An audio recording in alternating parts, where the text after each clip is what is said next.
y después vamos a desarrollar el tema.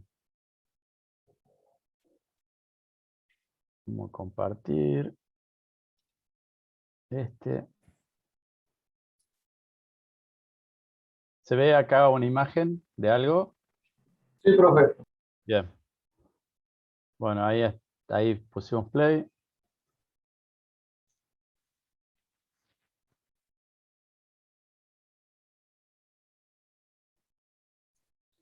Se ve ahí los dos terminales redondos. Ahí se están abriendo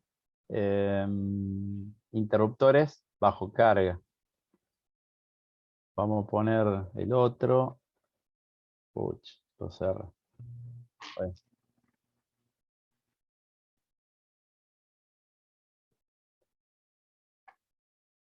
le vamos a poner otro.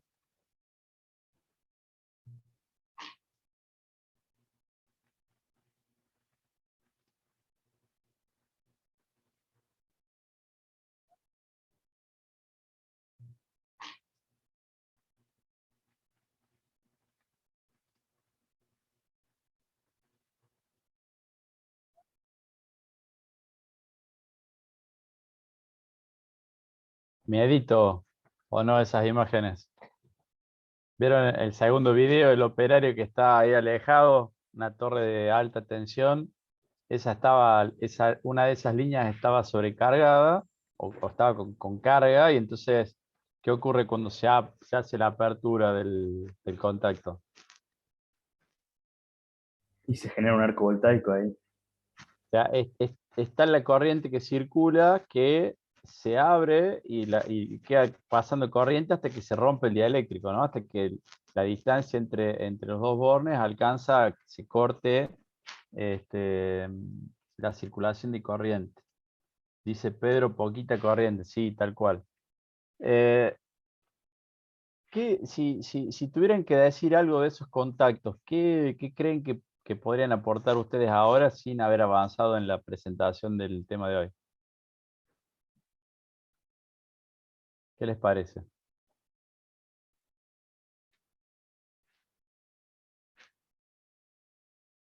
Tengo entendido que suelen ser de materiales cerámicos, puede ser. Bien, materiales cerámicos, ¿qué otra cosa puede ser?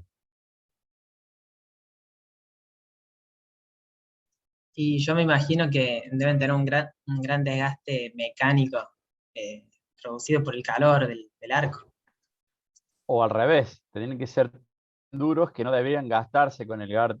arco eléctrico. O sea, está bien lo que vos planteabas, pero digo, si vamos a utilizar un elemento en esas condiciones, nos tenemos que garantizar que sea bien duro, que sea un buen contacto, que sea bien duro. ¿Y qué otra cosa más les parece que tendría que ocurrir,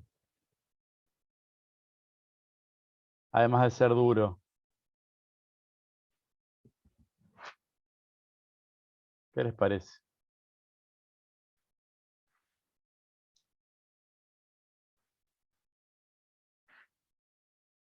Que no se queden pegados, ¿no? Los contactos. O sea, hay que garantizar que soporte el arco eléctrico, pero y además no quede pegado. O sea, esa va a ser una virtud de un material conductor utilizado como contacto. Bueno, vamos a desarrollar algunos tópicos relativos a básicamente materiales conductores. Entonces, vamos a arrancar la presentación.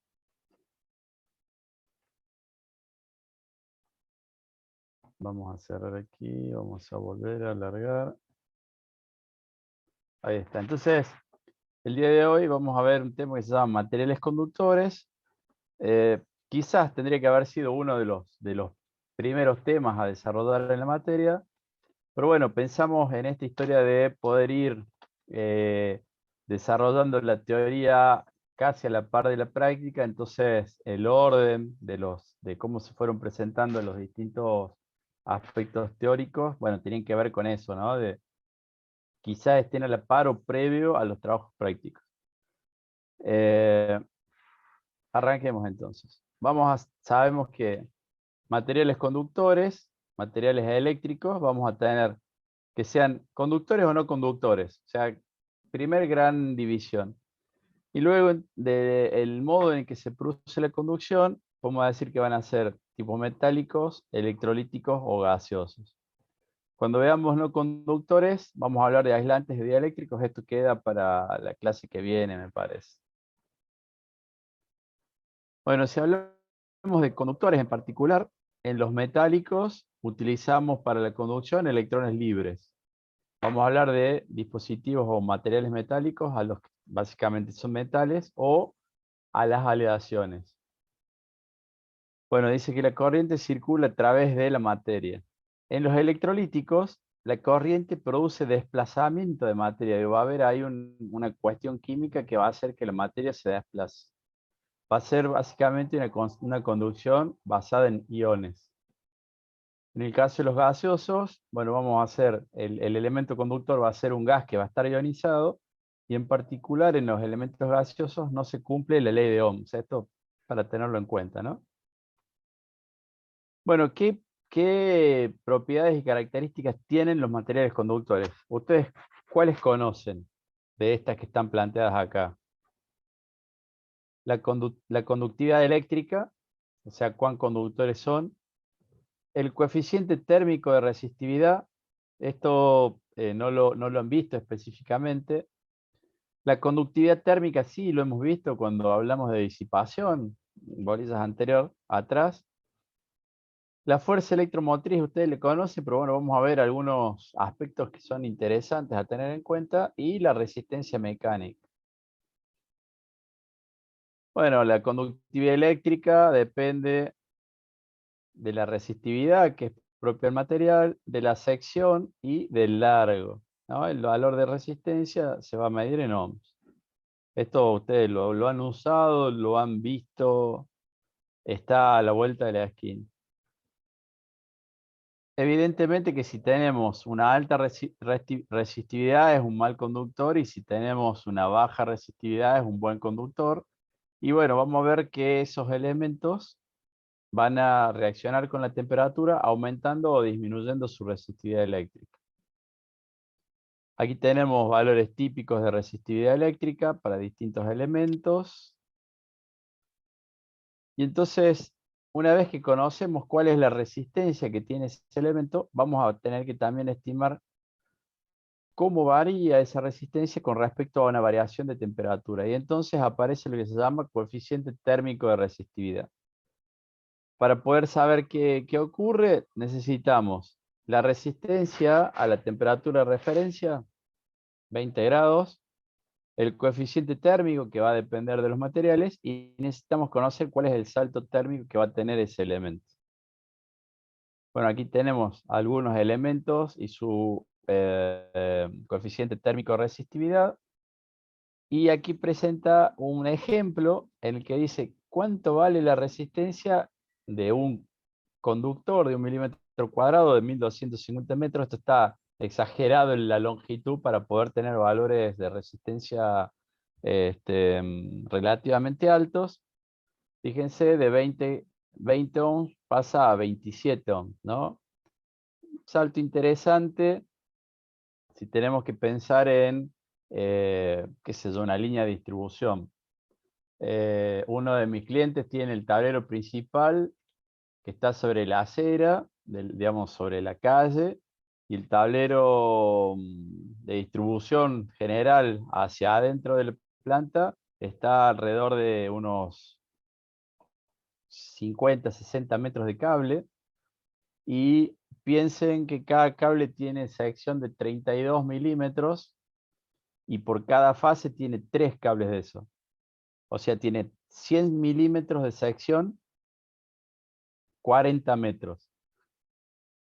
Y los días que hace calor, uno se acerca a donde está el cable, al ducto que lleva esos cables, y uno acerca la mano y siente el calor. O sea, imagínense que si ustedes acercan la mano sin tocar y sienten el calor, estamos hablando que pueden estar a 70 grados sin ningún problema, y el delta R, ¿cuánto sería? A ver, hagamos ese ejercicio, ya que estamos. Vamos a dejar de compartir, vamos a poner las condiciones. Temperatura final 70 grados. Sección 100 milímetros cuadrados. L 50 metros.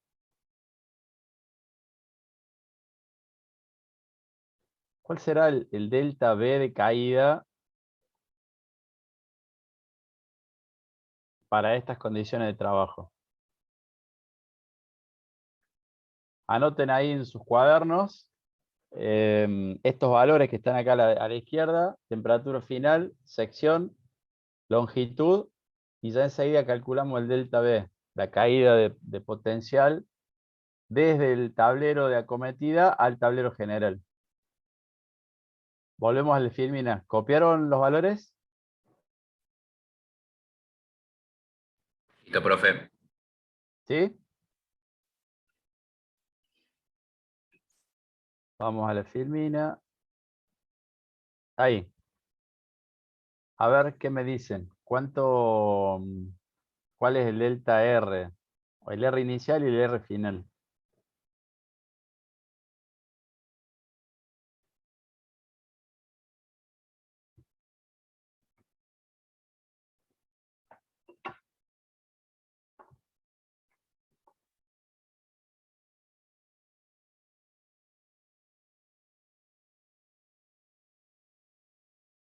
Si puede haber o no alguna... A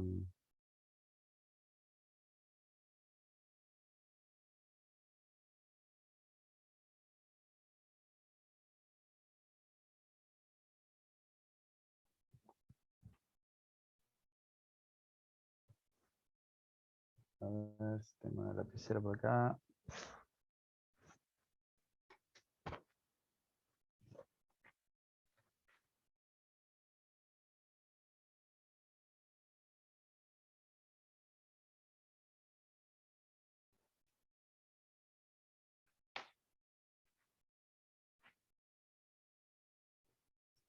El R inicial me dio 8.4 miliohms.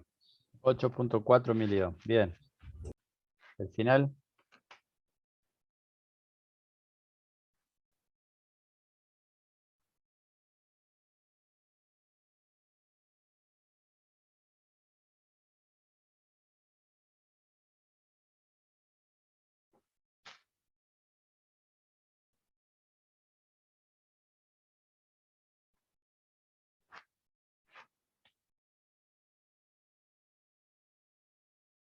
Un 10.038 millones. Bien. Bueno. Ahora, el delta B, ¿cuál será la caída de potencial si la corriente es de 240 amperes?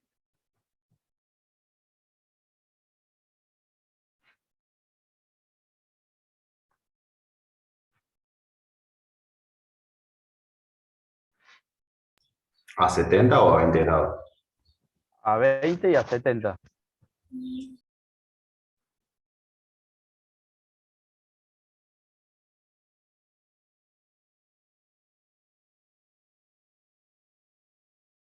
¿Cuántos amperes dijo, profe? 240 amperes. 2 volts, 2,016. 2, bien.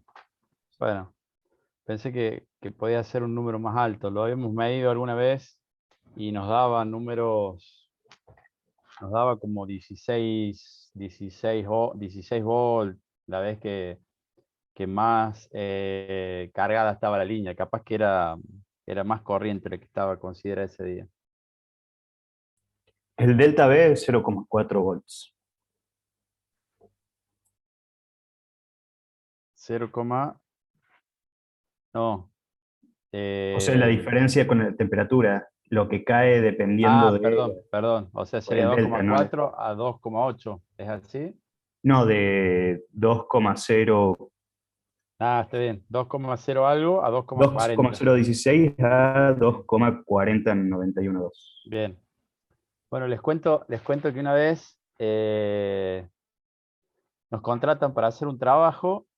Teníamos que certificar una instalación eléctrica. El cable el cable era de 16 milímetros. O sea, la sección del cable era 16 milímetros y tenía una longitud de algo así como 140 metros. ¿Qué resistividad da eso? A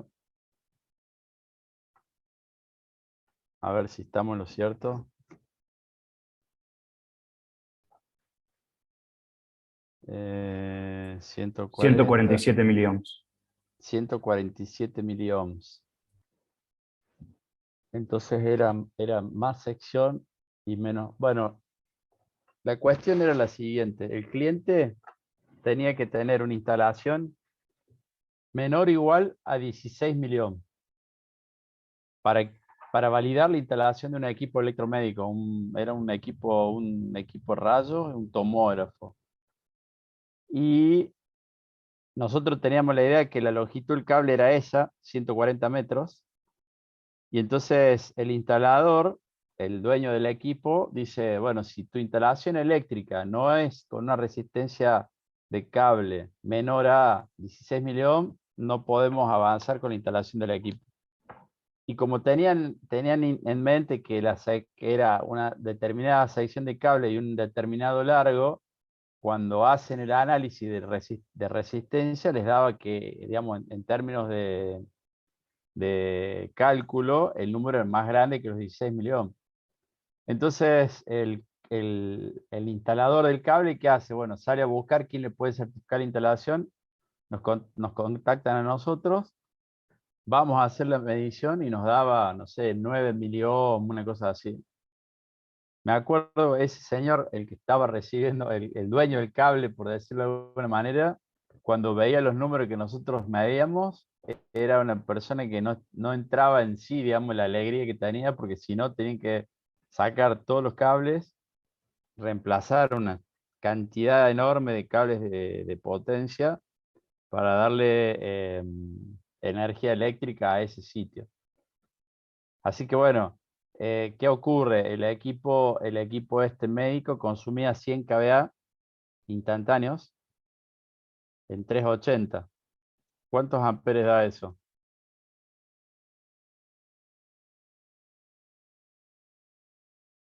100 kVA de potencia sobre 380 voltios, ¿qué corriente da?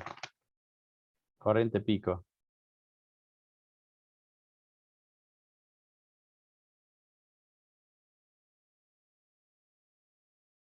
¿Qué les parece? 263 amperes. 263 amperes. Bueno, esos 263 amperes por 16 miliohms, ¿qué caída de potencial? ¿Qué delta V tendría?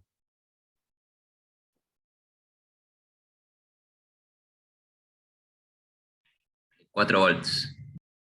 4 volts. Bueno, el equipo era tan sensible como que si hay una caída de potencial, digamos, tiene una tensión de referencia y cae 4 voltios, hace que el equipo se apague. Generalmente esos picos, ya acá estamos en cálculos nominales, digamos, hay que hacer el ensayo. Normalmente viene también asociado al cable la respuesta de la subestación o del sistema mismo, y entonces esas variaciones pueden ser importantes y hacer que un equipo se bloquee. Nos pasaba en un cliente que teníamos en Chilecito, en La Rioja, que a la mañana el equipo andaba lo más bien y a la tarde-noche el equipo comenzaba a fallar.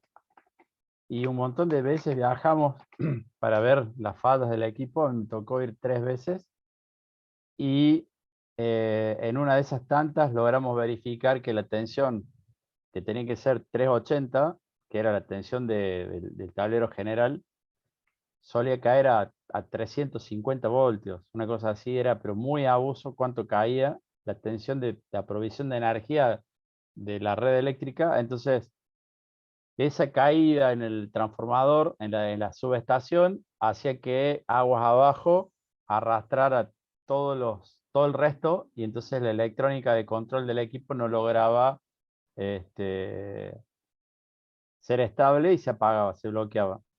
Comenzaba a hacer un precalentamiento del equipo y cuando emitía rayos por primera vez, donde estaba pidiendo esos 100 kVA, esos 4 voltios que caen en el cable, más, qué sé yo, otros 4 que pueden caer en la subestación, son 8, más alguna cosa más, y esa pequeña variación hace que el equipo se bloquee.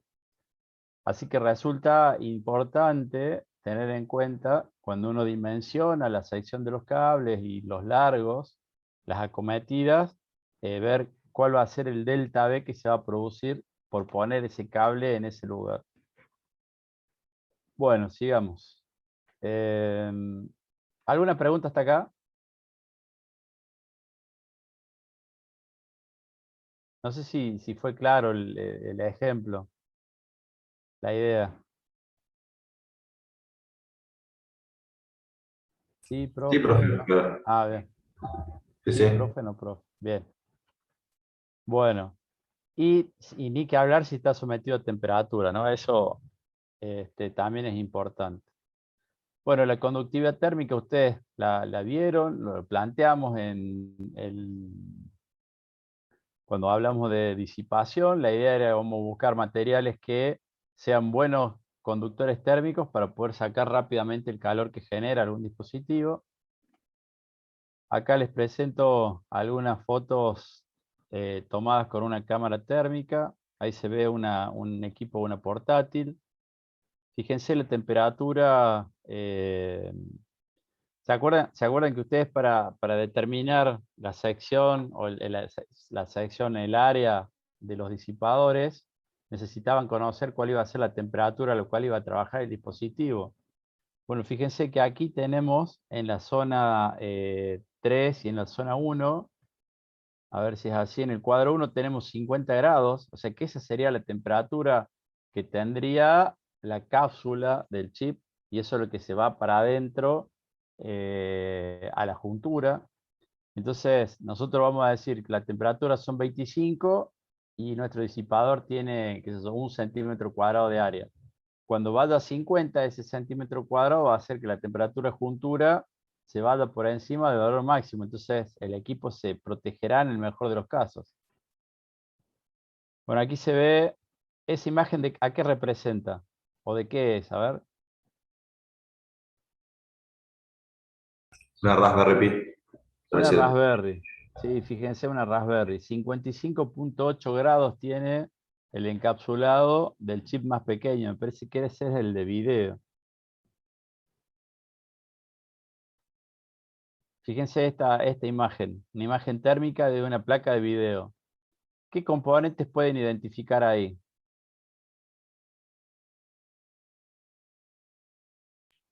Los capacitores y los módulos Capaci- estos puede ser los MOSFET. Sí, ahí se ven, a ver, Módulos de tengo acá. memoria, creo que son los cuadraditos Sí, rojos. esperen, vamos a ver. Perdón, no era lo que quería hacer. Ahí, vamos a poner de nuevo. No era lo que quería hacer.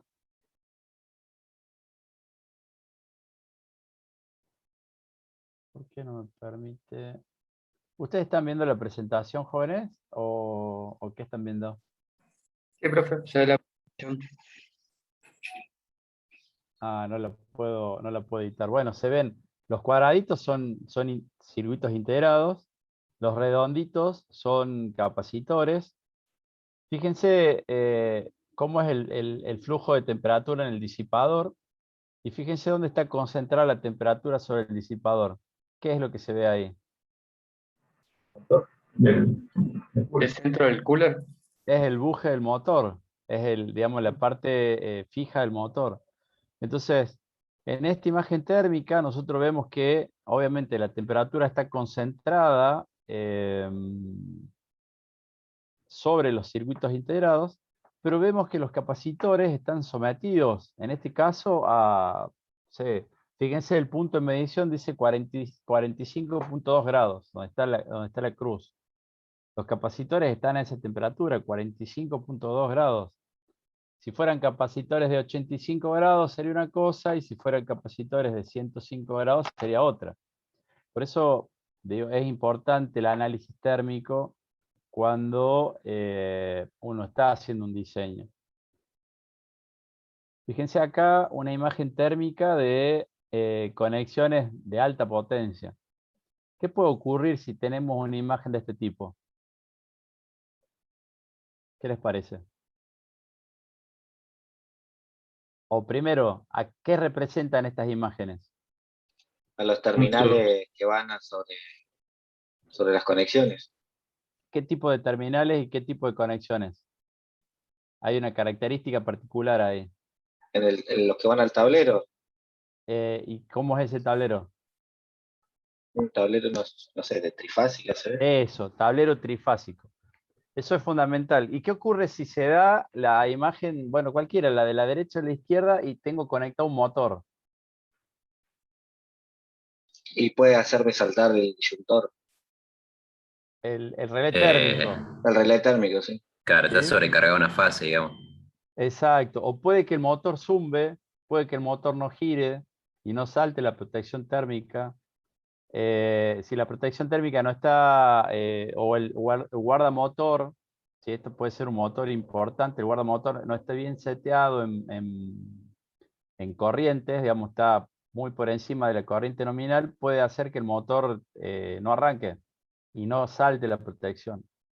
Entonces es importante verificar el torque de los tornillos, de los terminales, y cada tanto hacer la verificación térmica de esos tableros. Hace mucho tiempo venía de vacaciones, estaba en medio de Santiago del Estero, suena el teléfono, atiendo y era uno de mis clientes. Me dice, che, dice, estamos acá, la máquina, el motor gira, pero no levanta las RPM que tiene que ser. ¿Qué puede ser? Me dice. ¿Qué puede ser que un motor que giraba a una velocidad un día comience a girar a otra velocidad? Le digo, megalo, medí tensión, medí corriente por fase, y cuando estaba midiendo, no sé si era tensión sobre los bornes, notó que uno de los tornillos estaba flojo.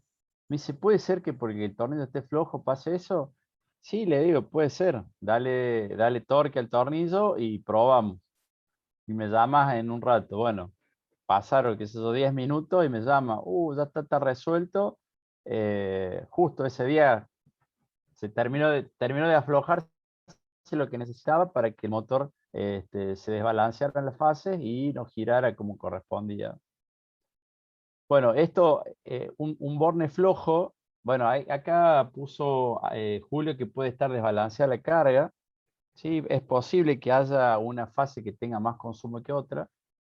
Si está bien hecha la instalación y están bien diseñados los sistemas, no debiera pasar eso, no debiera pasar que una fase en particular quede así desbalanceada. Generalmente cuando se dan estas cuestiones es porque los cables están flojos, los terminales están sulfatados. Y acá es donde comienza el desbarajuste en un futuro no muy lejano. Me contaban un día otro cliente que tienen unos testigos para saber si tienen red, porque a veces se corta la luz y no saben si es la cometida principal. Entonces tienen unos testigos que están puestos en un lugar determinado y ven que los testigos había que se prendían y se apagaban, o sea que había algo que estaba mal. Bueno, suena el teléfono, llamaban de la guardia porque se había prendido fuego, o sea, salía humo de la cometida principal. Bueno, cuando van a ver el tablero estaba en llamas, o sea, estaba la renta, y al no abrirse los fusibles o no cortarse el cable, lo que se veía agua adentro era esta, ¿no? Intermitencia en la lamparita. Entonces, cortan la energía, salta la protección, el tablero seccional salta, deja de haber consumo y se apaga la llama. O Se apaga el fuego inmediatamente, deja de haber consumo y se apaga. Bueno, entonces viene alguien que no era de mantenimiento, ve que las luces están prendidas, ahora dejó de haber intermitencia, entonces ve que las luces están prendidas. ¿Y qué tenía que hacer en el procedimiento cuando las luces estaban prendidas? Y el tablero, la llave de corte general estaba baja. Levantarla. Entonces hace todo el proceso de levantar, en eso estaba la gente de mantenimiento trabajando en el tablero, en la cometida de servicio, y cuando prenden el tablero principal, digamos, dentro de la planta, se vuelve a prender fuego en el tablero donde estaban afuera, ¿no? Aguas afuera, aguas arriba. Entonces, bueno, es importante poner en los procedimientos anuales de verificación los torques, la limpieza de los terminales. Bueno, esa falla logró que viniera la empresa de energía y reemplazara el cable desde el transformador, o sea, desde el transformador este que tenía propio la fábrica, hasta el tablero. Estaban todos los terminales sulfatados, todos verdes los terminales, o sea, estaban mal apretados los terminales, y entonces todo eso va generando esto que se ve en la imagen térmica. Bueno, acá la conductividad, fíjense cómo trabaja, ¿no? Desplaza todo el calor desde el terminal a lo largo del cuerpo, el cable. Sigamos. Bueno, aquí se ve una imagen térmica de una sección de un circuito. Fíjense, se ven resistencias, capacitores. Es un zoom de esa sección pequeñita de ese circuito impreso. Bueno, en este caso también está utilizando una cámara que tiene mucha resolución. Fíjense la temperatura marcada en el punto de medición, 31.7 grados centígrados. Y se verifica ahí que el chip es el que a mayor temperatura está. Leía hace rato que hacen verificación de originalidad de circuitos, que no sean circuitos copia, que no sean clones, verificando la huella térmica. Tengo el circuito original, tengo el circuito clonado, lo pongo en la misma condición de trabajo y verifico con la huella térmica a ver si son iguales. Si no son iguales, estoy ante una copia. Me resultó interesante un ensayo de ese tipo. Los componentes militares dice que se someten a ese tipo de procedimiento. Bueno, hay aplicaciones de software que asociados a esa cámara térmica, estos datos, ¿no? Adicional, asociados a esa cámara térmica, le sacan una foto al sistema sin energía, entonces miden la temperatura de base, la temperatura ambiente que tiene la placa, por decirlo de alguna manera. Luego le ponen en servicio la placa, le sacan otra foto, hacen la sustracción y marcan fehacientemente los puntos que tienen variaciones térmicas importantes. O sea, el resultado de la imagen va a ser un delta V y no la temperatura real del componente. Entonces eso puede identificar puntos calientes. Bueno, hay un estudiante de mecatrónica que tiene un service de teléfonos de iPhone y tiene una cámara térmica para detectar falla en el circuito. Entonces de esa manera puede hacer la reparación correspondiente. No conocía que en el mundo de los teléfonos el nivel de reparación que se hace. Yo tenía idea que se hacía reemplazo de partes, que cambio el flex, que cambio, no sé, un módulo, pero cambian componentes. O sea, está en los circuitos, está el despiece de circuito, el despiece de los circuitos, está, digamos, hay software, ¿no? Con imágenes, con información, que dice, marca en el software la patita número 4 de ese integrado que está en la zona rojita, y le muestra por dónde va la pista y le dice a dónde termina. Entonces, con un troulet shooting que tienen, dice, bueno, si en esa pata hay 4 voltios, tiene que haber 4 voltios en tal lugar, por decir algo. Si no hay 4 voltios, se quemó esa pista. Y esa es una falla común, que se queme esa pista. Entonces, ¿qué hace el service? Le hace el ruteo de la pista por encima con un hilo de cobre. Bueno, quedé sorprendido viendo eso en un teléfono, digamos, que se hace como reparación. No sé si sabían ustedes, si les pasó, pero bueno, existe. Y la cámara térmica permite, una vez encendido, saber qué componente está en corto, qué circuito integrado es el que está fallando. Sigamos. Bueno, existe algo que se llama FEM de contacto y viene del hecho de cuando nosotros sumamos o unimos dos materiales distintos que los ponemos en contacto entre sí, va a aparecer una FEM. Y si a esa FEM, si a esa unión la hacemos que vibre, esa FEM va a ser de mayor valor. Y entonces puedo hacer que aparezca una FEM, aparezca una vibración, aparece un mayor valor de FEM, entonces aparece mayor calor, mayor vibración y comienza a aparecer esto que vimos hace rato, que se afloje un terminal. ¿Qué se hace para evitar esta FEM de contacto? Bueno, si ahora entre medio de esos dos elementos, de esos dos materiales distintos, le ponemos un electrolito, ya ponemos un aceite, ponemos una grasa, ponemos algo que genere la posibilidad de que haya una unión química, va a aparecer lo que se llama par galvánico. Y entonces, a medida que se produce esa diferencia potencial, va a aparecer una pila, un efecto químico, y entonces va a haber una corrosión de uno de los bornes y una reducción del otro de los bornes. Y entonces vamos a ver que se sulfata. Vieron que en la batería del auto aparece ese polvo medio verduzco, cuando el borne está flojo. Bueno, ¿a qué se debe ese borne verduzco? Bueno, se debe a esto. Dos materiales distintos, dos contactos de distinto material, y en el medio aparece un electrolito. O sea, aparece grasa, mugre, contaminación, y hace que se produzca ese efecto de corrosión. ¿Cómo evitamos un par galvánico? ¿Y dónde se visualiza típicamente? Bueno, las acometidas de la red eléctrica. El cable de aluminio que viene, el cable subterráneo de aluminio, que se aprieta sobre un borne de cobre en un tablero de distribución. ¿Cómo se resuelve ese problema? Bueno, se utilizan arandelas, morsetas, tipo bimetálica. Dice acá terminal bimetálico. ¿Qué es lo que se hace con ese terminal bimetálico? Fíjense, acá están las arandelas bimetálicas. De un lado aluminio, del otro lado cobre.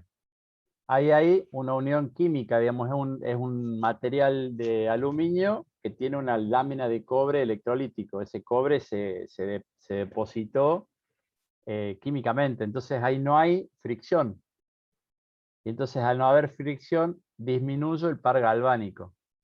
Bueno, esto es típico en las acometidas eléctricas y donde hay mucha potencia, que estén puestas las arandelas.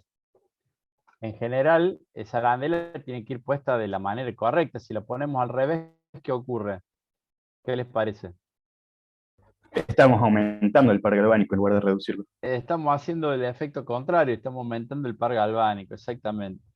Entonces vienen terminales, ya acá entrará el cable de cobre, o el cable de aluminio, y la punta de cobre lista para ser unida con cable de cobre. O en este caso, bueno, las arandelas o morsetas. Fíjense que esta morseta tiene la zona de contacto de las dos zonas móviles, son de cobre. Bueno, de esta manera yo elimino lo que se denomina par galvánico. Bueno, ustedes conocen, capaz que hayan trabajado con esto, lo que se llama el potencial de Seebeck, que va a ser producto de que soldar dos elementos metálicos distintos y someter esa soldadura a temperatura. O sea, ahora lo que vamos a hacer es potenciar ese efecto. Dos metales distintos, le vamos a poner temperatura a propósito. ¿Para qué vamos a hacer eso? Para poder medir temperatura, básicamente. Bueno, ese elemento se llama termocupla. ¿Qué tenemos que tener en cuenta cuando usamos termocuplas? ¿Conocen alguna cuestión para característica de usar termocuplas? ¿Alguno usó, alguno trabajó con termocuplas?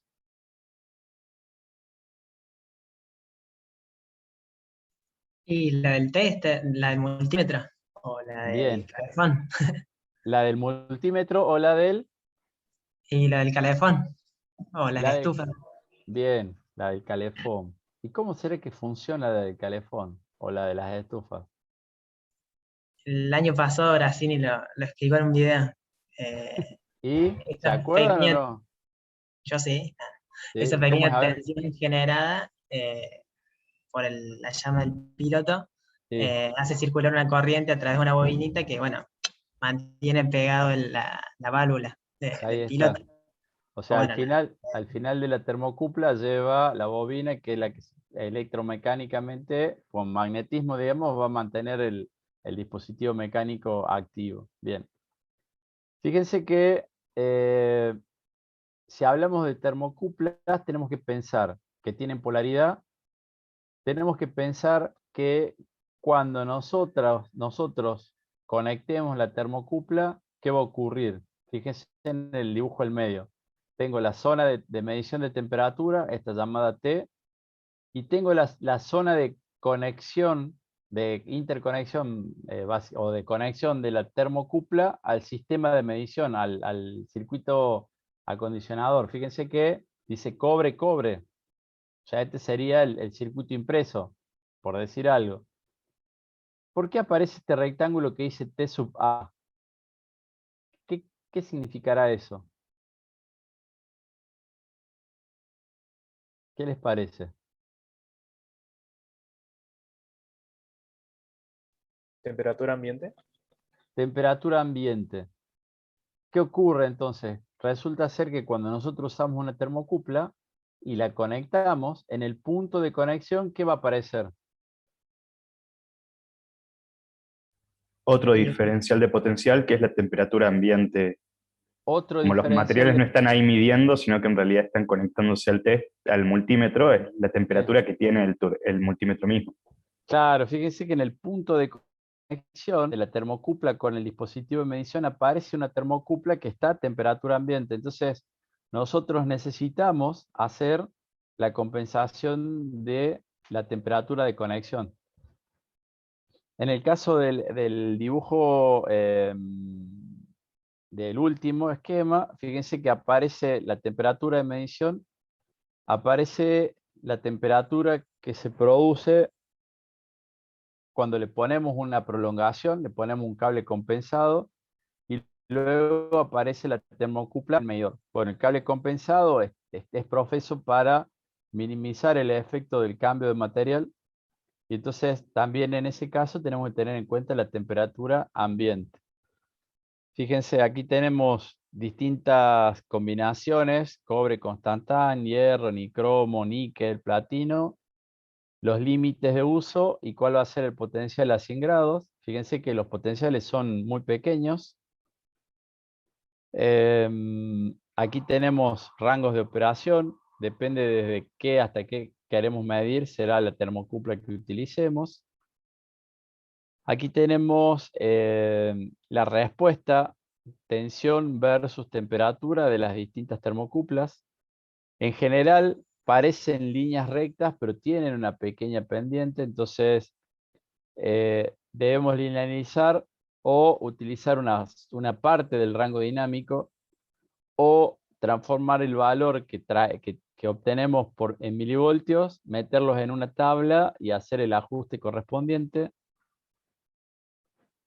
Aquí tenemos dos tipos de conectores y un chip que me permite conectar la termocupla y hacer el trabajo que estamos diciendo. ¿Qué tienen en particular estos conectores? ¿Qué les parece?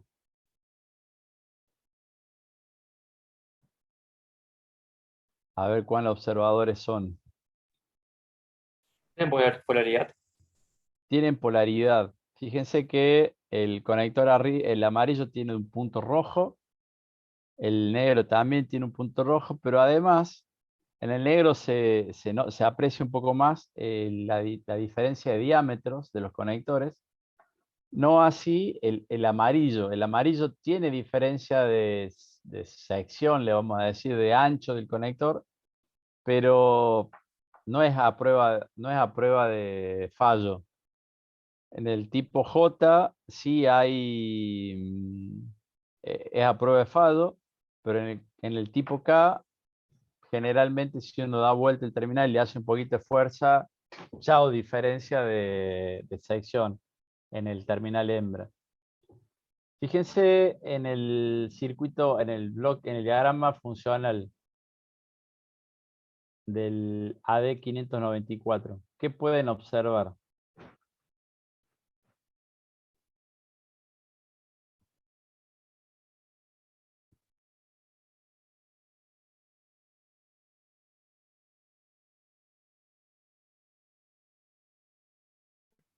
Tiene una referencia con hielo, digamos. Claro, dice compensación del punto frío. Bueno, ese punto frío, esa compensación del punto frío, sería esto, la conexión de la temperatura ambiente. O sea, internamente el chip tiene un sensor de temperatura y ya hace la resta de la temperatura ambiente. Entonces no hace falta agregarle un circuitito externo. Antes de este chip, lo que se hacía era poner un diodo midiendo la temperatura ambiente con una corriente constante, y eso pasaba por un amplificador y eso se restaba a la tensión que venía por las termocuplas. Por eso ustedes cuando agarran un multímetro y lo ponen a medir temperatura, les mide la temperatura ambiente sin haber conectado la sonda de medición. Entonces ya está midiendo por defecto la temperatura ambiente. Capaz que, no sé si alguna vez se dieron cuenta de eso, si midieron temperatura. Ahora cuando hicieron el práctico de disipación, ¿no les pasó que no conectaron la sonda de temperatura en el multímetro, la termocupla y el multímetro medía la temperatura ambiente? ¿No les pasó eso? ¿No lo habían notado? Sí, profe, pasaba. Bien. Y no se preguntó por qué, ¿no? ¿Por qué era eso?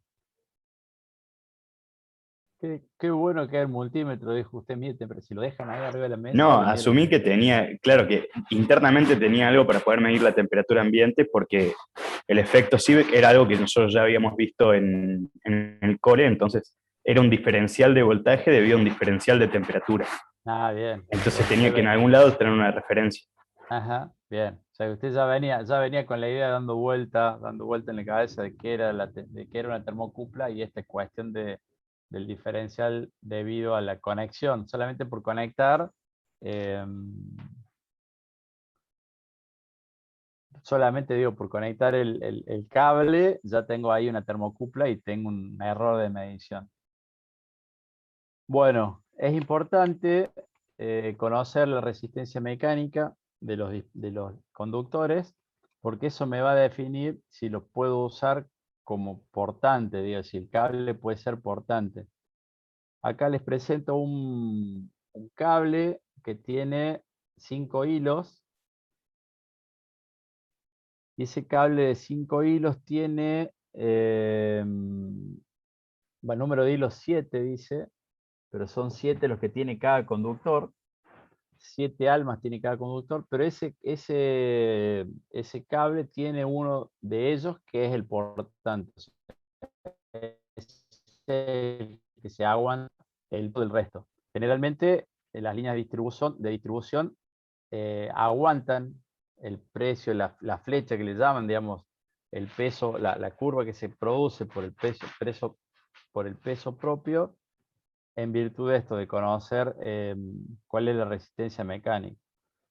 Si hay mucho viento o hay hielo, hielo generalmente se suma a la resistencia al peso del cable, y por hielo, por ejemplo, se puede cortar un cable. Bueno, eso viene especificado. Fíjense, en este caso es un conductor de aluminio. Temperatura de operación, 90 grados centígrados. Voltaje, 1,1 kilovoltios. Corriente a temperatura ambiente, 83 amperes. Carga de ruptura, 5,07 kilonewton. Bueno, con respecto a los conductores, vamos a ver que hay como dos categorías, digamos, los que tienen buena conductividad, los que tienen mala conductividad. Y entonces después veremos carbones, específicamente contactos eléctricos y cómo opera un fusible. Denme un segundo. Voy a poner luz acá.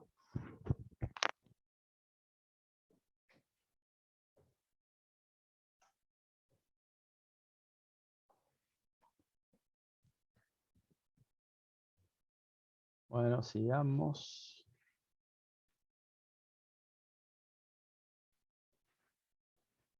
Si hablamos de conductores con alta conductividad, conocemos la plata, el cobre. El cobre lo conocemos como cable de cobre. El cable de plata es mejor que el cable de cobre, pero es más caro. Y lo que se hace en distribución eléctrica es utilizar cable de aluminio. Fíjense, 63% de conducción en relación al cobre, o sea que es un mal conductor con respecto al cobre, pero es mucho más barato, entonces por eso se utiliza el aluminio. Se hacen aleaciones para aumentar su resistencia mecánica. La idea de la aleación es esta, ¿no? De poner aluminio y mezclarla en proporciones con otros metales, para que esos metales sean lo que le dan dureza al elemento. Si hablamos de cobre, aleaciones conocidas de cobre, bronce y latón. Los terminales espada que se utilizan normalmente en conexión eléctrica de los autos, por ejemplo, son de latón.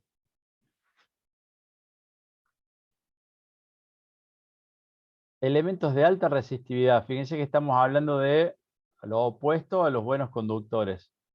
Bueno, la idea de los elementos de alta resistividad es que en aleaciones nosotros tengamos bajo coeficiente térmico, o sea, porque van a ser elementos que necesitan calentarse básicamente, sean resistentes a la corrosión, que no cambie su valor con el tiempo, que tengan baja fe en termoelectromotriz, lo que habíamos recién.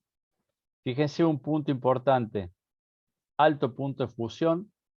Básicamente estos elementos que están listados acá, estas aleaciones, se van a utilizar como resistencias calefactoras, como resistores. Entonces necesito que se aguanten en alta temperatura para que mantengan su forma y el valor resistivo.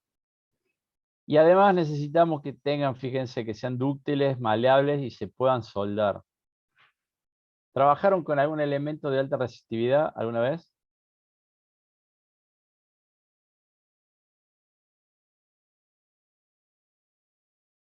Cantal, por ejemplo, no armaron nunca una resistencia, no trabajaron con estos hornitos cerámicos, estos hornitos que se usan para cerámica, por ejemplo, las muflas.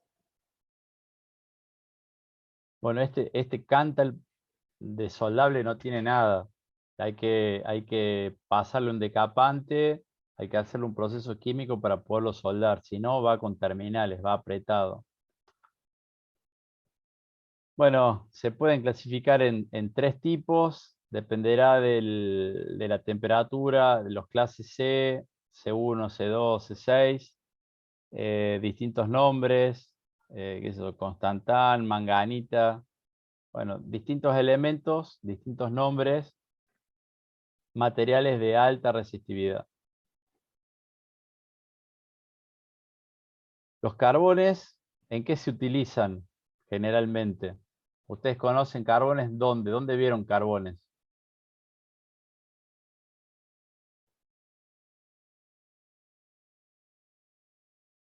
En los conectores de los motores, puede ser, de corriente continua. Las escobillas para los motores. Claro, eso es típico uso de los carbones.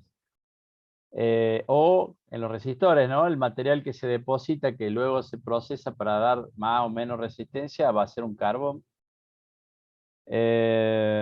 Bueno, pueden ser naturales o puede ser, bueno, es natural y lo que se hace es, se hace polvo, se le pone un aglutinante, o sea, un adhesivo, se le da la forma, se lo cocina y ya ahí ya queda el elemento final que se va a utilizar. Si hablamos de contactos eléctricos, ¿qué condiciones tiene que tener? Fíjese que dice acá, no debe introducir capacidad, inductancia o resistencia, o sea que tiene que estar preparado para hacer contacto eléctrico. Tiene que tener elevada conductividad térmica y eléctrica, alta resistencia a la corrosión. ¿Se acuerdan que vimos recién ese elemento que se despegaba, que generaba un arco eléctrico, generaba alta temperatura? Bueno, en ese momento puede haber un proceso que arranque con una corrosión y entonces de tanto abrir y cerrar, ese desgaste hace que se produzca una resistencia, baja resistencia superficial, alto punto de fusión. Miren, tiene que ser que la temperatura a la cual cambia su forma sea muy alta para poder resistir al arco. Y además, tiene que tener la capacidad de no soldarse o quedarse pegado. Resistencia mecánica alta y bueno, fíjense, bajo costo. ¿Por qué habla, no, de resistencia a pegarse o soldarse? Bueno, vamos a hablar un ratito enseguida sobre esto. Bueno, plata y aleaciones serán materiales de alta conductividad, oro, platino, paladio, más aleaciones, alta resistencia a la corrosión, molibdeno, tungsteno, aleaciones de molibdeno y tungsteno, fíjense, materiales duros, resistentes al arco, materiales de alta conductividad resistente al arco. Sigamos. Bueno, acá me dice el tipo de contacto eléctrico. Va a ser llamado grupo D y según el régimen de uso es la combinación de materiales, la aleación. Nosotros cuando seleccionamos un contactor, por ejemplo, vamos a tener contactores para regímenes severos o para regímenes livianos de trabajo. Si eso el fabricante lo especifica así, me dice para qué sirve tal modelo y tal tipo de contactor. Y entonces es importante tenerlo en cuenta porque si nosotros ponemos el contactor equivocado o el régimen de trabajo seleccionado es equivocado, lo que vamos a hacer es que ese material que tenía que ser, por ejemplo, resistente al arco o resistente a que queden pegados los contactos, al no estar preparado para el régimen de trabajo, ¿qué va a ocurrir? Al cabo de un tiempo los contactos se quedan pegados y ahí se produce la falla y comienzan las fallas catastróficas. Corta fusiles agua arriba, se quema la bobina de un motor.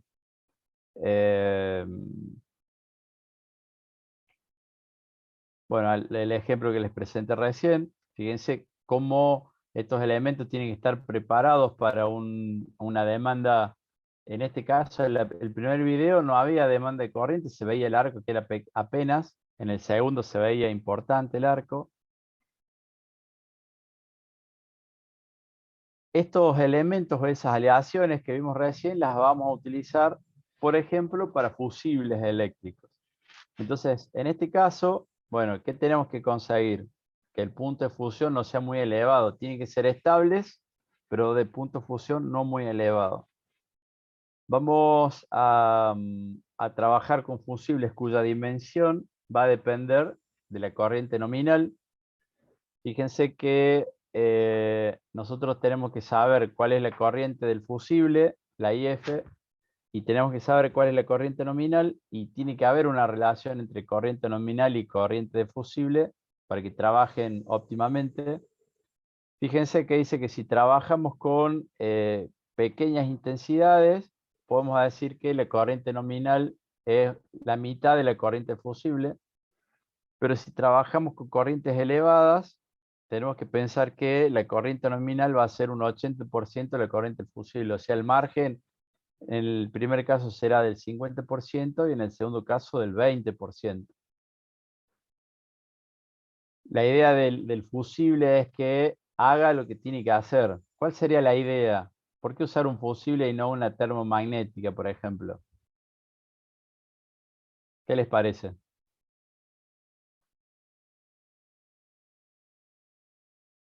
¿Por qué las instalaciones eléctricas terminan en un fusible? ¿Qué les parece?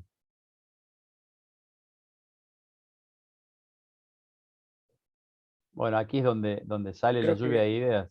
es más simple mecánicamente, me parece. Más Más barato. simple, perdón, más simple, más barato. ¿Qué más? No sé. Son más fáciles de construir.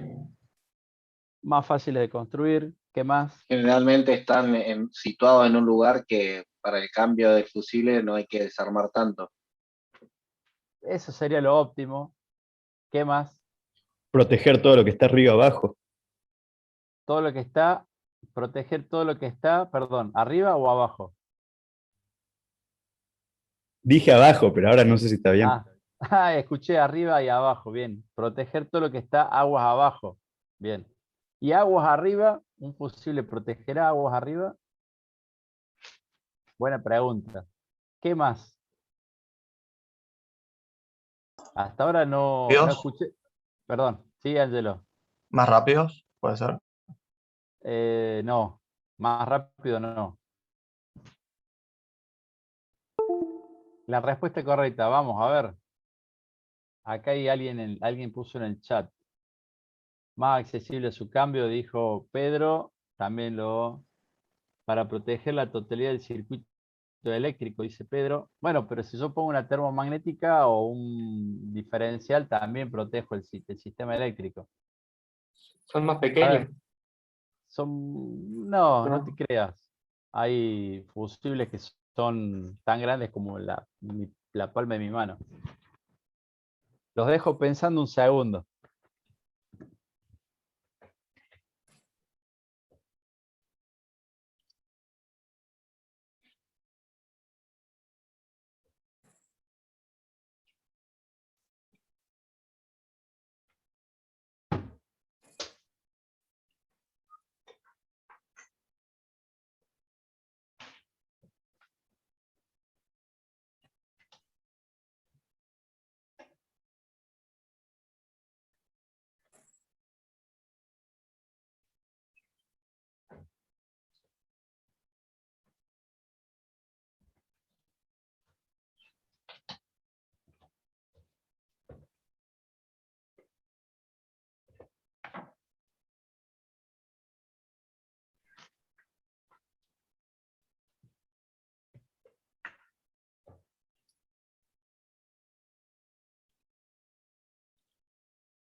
Aquí, ahí les muestro un tablero.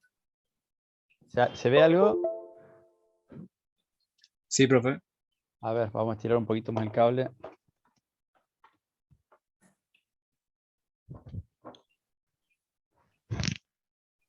Bueno, ahí hay distintos elementos. Borneras, contactores. Y aquí, ahora me saco el auricular.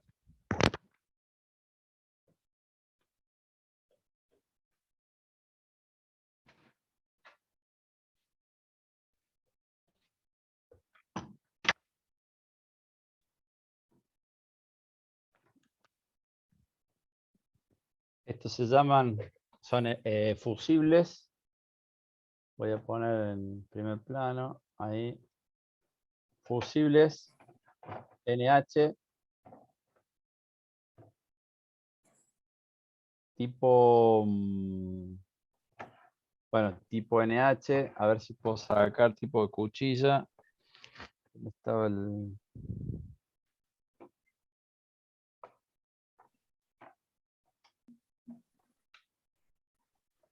No recuerdo cómo los desmontaba. Bueno, son fusibles 35 amperes. ¿Qué más? A ver, 35 amperes, GL, GG, tipo GL, tipo GG. Voy a ver si puedo prender la otra cámara. Vamos a ver si funciona hoy la otra cámara que tiene mejor calidad de imagen.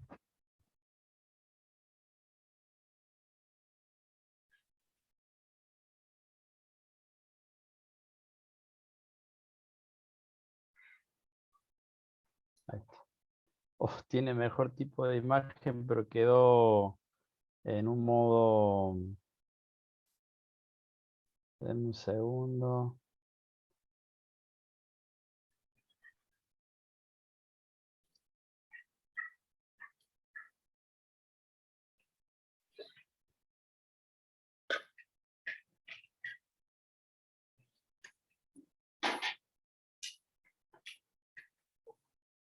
Bueno, no, murió la cámara. A ver si puedo volver a la otra.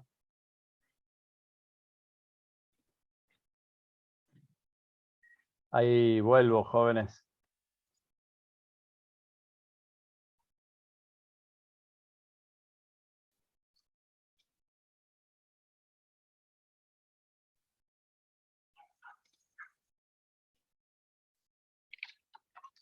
Bueno, ahí volví. Me juega una mala pasada siempre la otra cámara. Estuve escribiendo código hace rato para controlar los parámetros de la cámara y quedó en cualquier cosa. Bueno, estos fusibles, ahí está.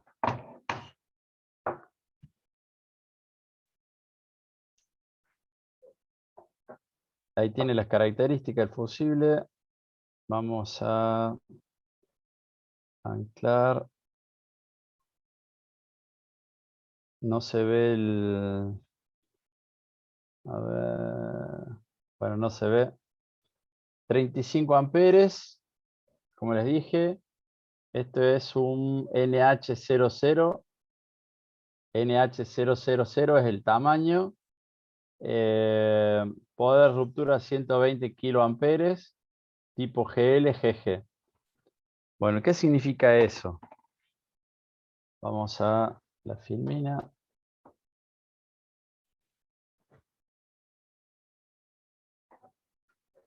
Bueno, los fusiles se van a caracterizar, que van a tener internamente, van a estar fabricados de alguno de estos elementos, van a tener un determinado punto de fusión. El diámetro del conductor interno del fusible es el que se calcula para la dimensión que se quiere utilizar. La forma del fusible va a determinar cuál es el rango de trabajo en amperes. Fíjense, dice de cuchilla tipo NH desde 50 amperes hasta, bueno, en este caso 35, dice, bueno, póngale 35 amperes a 1250 amperes. ¿Qué es lo que tienen de particular estos fusibles NH? Bueno, algo que se llama que se pueden desconectar bajo carga.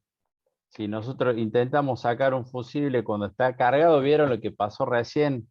El arco eléctrico. Bueno, los fusibles tipo NH, la idea es que nosotros cuando activamos la palanca, el arco quede interno, nos proteja, pero además no queden pegados los contactos.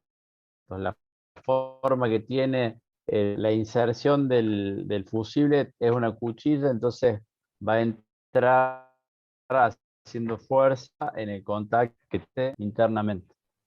¿Qué particularidad tienen estos fusibles NH internamente? Ustedes capaz que hayan trabajado con estos tipo D o tipo D0, los cilíndricos. El cilíndrico este ET1 y el E27. Bueno, esto se desmontaban las tapitas y se le mandaba el hilo por dentro, el hilo de cobre. Esto era típico de los fusibles de antaño.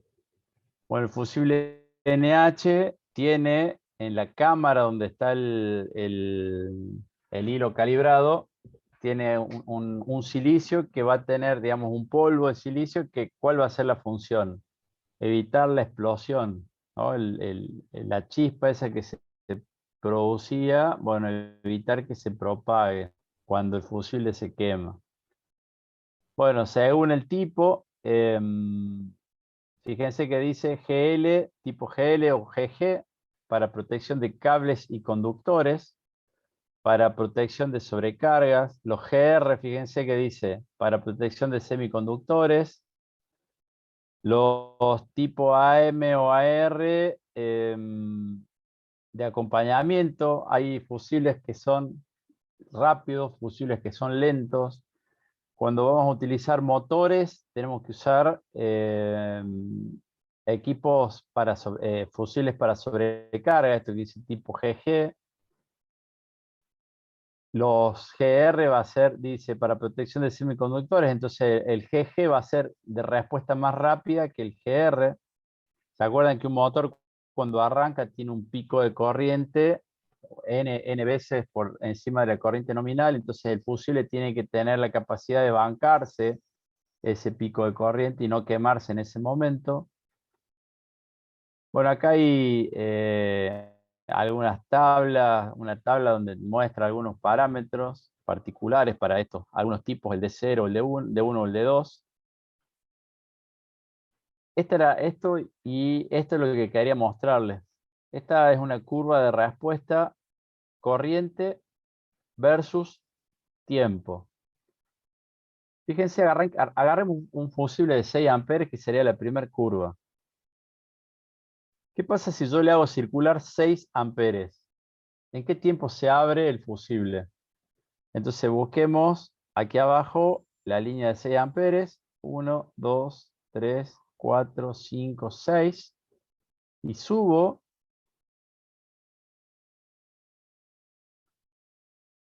Intersecto acá y me dice que vamos a parar aquí más o menos. 100, 200, 300, 400, 500, 600 segundos tiene que estar el fusible con 6 amperes para que el fusible se abra. Eso es lo que me dice esta curva. Entonces, si yo quiero acelerar el proceso de corte del fusible, ¿qué corriente tiene que circular? Miren, para que se abra en un segundo, tiene que circular alrededor de 30 amperes, casi 30. Si yo quiero que circule en 0,1 segundo, en un 0,1 segundo se abre el fusible y la corriente tiene que llegar hasta 20, 30, 40, 50 amperes. O sea, un fusible de 6 amperes se va a abrir en 0,1 cuando le circulen 50 amperes. En este caso, curvas convencionales, en este caso se presentan dos fusibles, uno de 2 amperes y uno de 2 amperes, tipo GL o tipo AM. Fíjense que para la misma corriente, supónganse 10 amperes, para 10 amperes intersecto acá, perdón, tengo 0,2 segundos. Ahora, el fusible lento, cuando circula en 10 amperes, necesita 100 segundos, o casi 100 segundos. Entonces esa va a ser la diferencia entre un fusible rápido y un fusible lento. Generalmente los fusibles lentos tienen esta forma. Fíjense que esto parece una S, tiene acá el conductor está así como ondulado, o tienen una bolita de estaño. ¿Habrán visto alguna vez fusibles de ese tipo? Con algo que no sea un hilito solamente. Bueno, eso es un fusible lento. Ya les muestro enseguida el video del fusible. Bueno, ¿por qué utilizar fusibles? Entonces es lo que les preguntaba hace rato. Una contra de usar fusibles es muy difícil calibrar. O sea, ajustar la sección del hilo cuando yo quiero calibrar una determinada corriente, bueno, se hace difícil eso y entonces por eso va a ser una contra. Por eso, no sé si ustedes habrán ido a comprar fusible para los multímetros. El otro día charlaba de esto con Cristian de Electrocomponentes. Le decía, se reía porque los estudiantes, yo a los estudiantes mecatrónicos, les digo a los mecatrónicos de primer año, les digo cuando van a comprar componentes para electrónica, que además compren el fusible para el multímetro. Entonces me dice Cristian, ¿cómo le vas a decir que vengan a comprar el fusible? Ya le estás diciendo que se van a equivocar.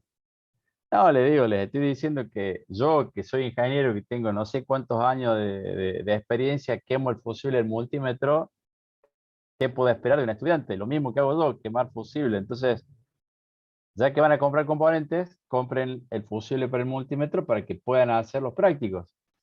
Profe, Sí, yo me acuerdo que también hice lo mismo. Fui y compré 10 fusibles y a lo largo vas quemando porque por ahí no te das cuenta entre la tensión en la corriente y por los contactos y si te quema. Y lo bueno, cambié en 2 segundos si lo tenés, así que podés seguir tal cual. viendo. Y me decía que los multímetros baratos, ¿no? El multímetro que vale, qué sé yo, 500 pesos, el fusible es de 215 miliamperes. Entonces, el fusible de 215 miliamperes, me dice, no le puedo vender un fusible de 215 miliamperes porque vale 300 pesos cada uno. Y cuando pide 10 fusibles, lo que vos decías recién, que compraste 10, sale 3.000 pesos y el multímetro valía 1.800. O sea, los fusibles eran más caros que el multímetro. Entonces, si hagamos al revés, dice, cuando vengan los estudiantes, le vendamos 10 fusibles y le regalemos el multímetro. Y decía que los multímetros más caros, que vale 5.000 pesos, el fusible es de 200 miliamperes. Entonces es un fusible convencional. Entonces le digo, bueno, no sean guachos, le digo, cuando vengan los estudiantes, ustedes los están saben que son estudiantes y vienen a comprar un multímetro y el fusible de 215, véndanle de 200 miliamperes. Entonces, bueno, se reía, pero es la solución este, práctica al problema. Bueno, volvemos a la filmina. Dice, cuando se corta un fusible en una línea en donde hay más de uno, una línea trifásica, por ejemplo, hay que cambiar todos.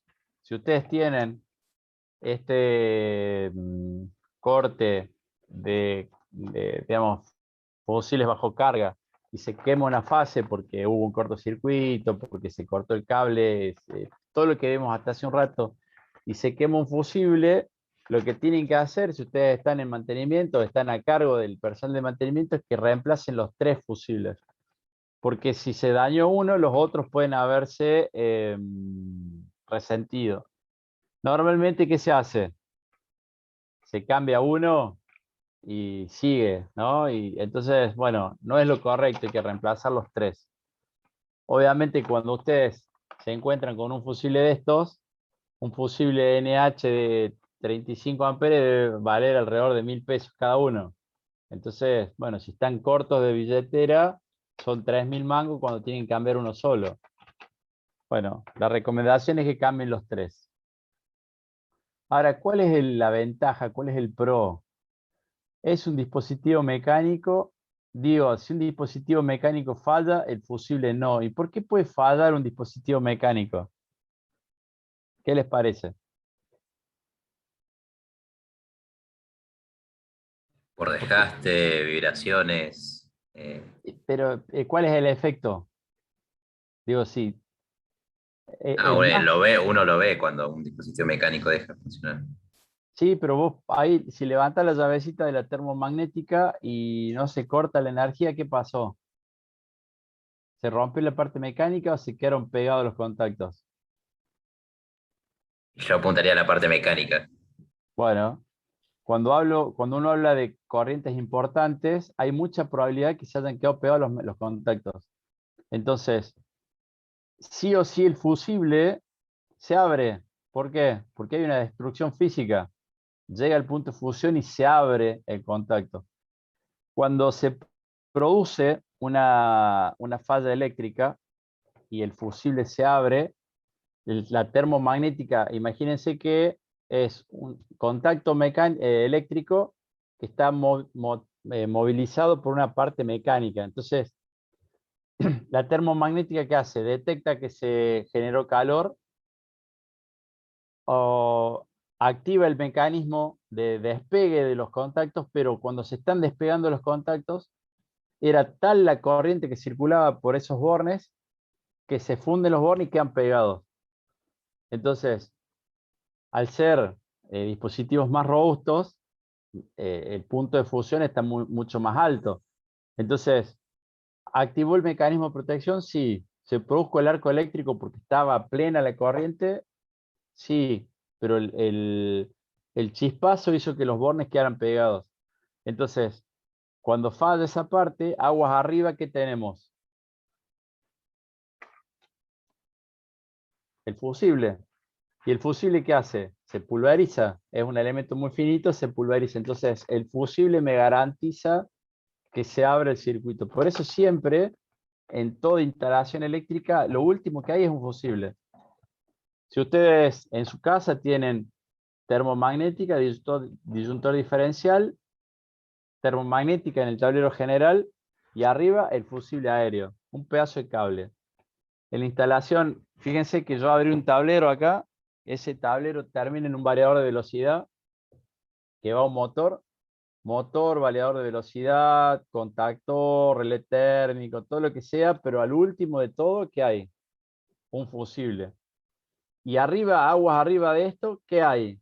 Bueno, sigue tablero seccional que va a tener termomagnética, va a tener alguna llave compacta, que va a tener también la posibilidad de saltar o no, y va a seguir al tablero seccional en donde va a haber otro fusible. Y aguas arriba de ese tablero seccional está el tablero principal, y en ese tablero principal, fusibles. Entonces hay una cadena de elementos que se van a pulverizar, por decir de una manera, que me va a garantizar que el circuito se abra. Por eso se usan fusibles siempre en las instalaciones eléctricas. Hay que hacer cada cierto tiempo la verificación que el corte mecánico, los dispositivos de corte mecánico funcionen. Ustedes vieron que no lo puse acá, pero los disyuntores diferenciales dice pruébese una vez al mes. Bueno, la idea es esa, es activar la protección para ver que la parte mecánica funcione. Me pasó hace mucho tiempo en mi casa que un día nos quedamos sin luz y tablero interno sin térmicas arriba, el diferencial arriba, el tablero, la cometida principal de PEC, la llave arriba. Bueno, se cortó la luz. Pasó una hora, pasaron 2 horas. Salí a ver que los vecinos tuvieran energía y los vecinos todos tenían energía. ¿Qué es lo que había ocurrido? Se rompió la termomagnética internamente y entonces la palanquita hacía toda la parte mecánica, esto que decías vos, Sebastián, tenía peso, todo, pero el contacto adentro no pegaba. Bueno, tuve que salir a comprar de emergencia una llave, una termomagnética para reemplazarla en el pilar de luz. Por las dudas que hice, compré 2, ya que tengo guardada en una caja de artículos eléctricos la termomagnética por si algún día falla la del tablero principal. Medio drástica la solución, pero bueno, fue la manera de hacerlo.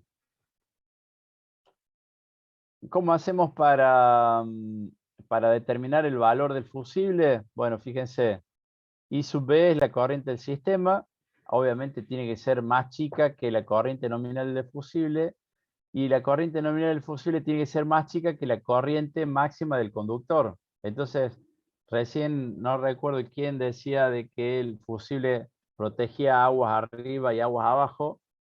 Aguas abajo lo que hace es cortar la provisión de energía, pero aguas arriba tiene que proteger a la instalación eléctrica. O sea, tiene que proteger a los cables. Los cables tienen que estar dimensionados para soportar una corriente mayor a la del fusible. Bueno, ese es un detalle importante porque si no, ¿qué va a pasar con el cable? Aguas arriba si el fusible está mal dimensionado. ¿Qué les parece? Y se va a quemar el fusible, ni se enteró. Claro, se puede llegar a quemar el conductor y el fusible. Y ahí es donde viene, por ejemplo, esto que vimos hace rato, un encendido eléctrico, una llama, ¿no? Se levanta la temperatura, se comienza a fundir el cable, se levanta la temperatura, se daña la protección plástica y entra en cortocircuito y se producen las explosiones, los fuegos que les contaba hace rato. Así que es importante cuando uno dimensiona, ustedes quizás lo hayan visto a esto cuando hicieron el relevamiento de sus hogares. Diferencial, una corriente, termomagnética, otra corriente, y si quizás fueron al tablero principal de la casa, ese tendría que tener mayor corriente que el diferencial y mayor corriente que las térmicas de los circuitos seccionales. Si no está hecho de esa manera, hay que corregir. Bueno, en la fábrica, en donde hay mucha demanda de intervención, a veces pasa que se rompe un elemento y se reemplaza por el que se tiene a mano. ¿Está bien hacer eso? Bueno, sí, porque hay que darle servicio a lo que se quedó sin energía. Pero ¿qué hay que hacer en ese instante? Hay que generar el pedido de reemplazo de la pieza y reemplazarlo en el tiempo más próximo por el valor correcto. En uno de mis clientes, uno abre el tablero y están todas las llaves de corte seccionales y en el piso del tablero están los fusibles de reemplazo.